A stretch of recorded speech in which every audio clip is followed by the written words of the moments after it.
So before this interview, it's fair to say most of us paid little attention to the 25th Amendment. So let's do a deep dive. It all started in 1965, shortly after the tragic assassination of JFK. You see, the lines of secession were murky, so they wanted to clear things up and put it in writing. So let's get to the text. There are 4 sections, all of them very important. Section 1 focuses on what happens when a president dies or resigns. It declares that the vice president would then take over, as we all know. Then there's Section 2. Basically, it says if a vice president leaves office, the president nominates a new one. Now, this is fascinating because we may think of the VP as a crucial piece, but it wasn't always that way. Before the 25th Amendment, 1 vice president resigned, 7 died in office, and 8 took over for the president.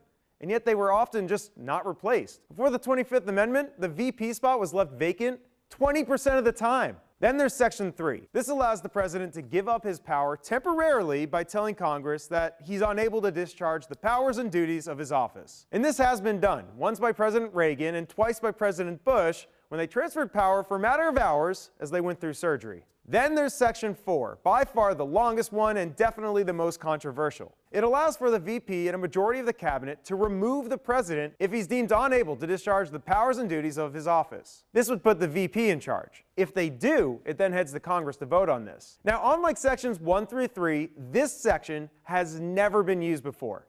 So the fact that the acting FBI director was talking about it last year is pretty remarkable. Evan Koslof, WUSA 9.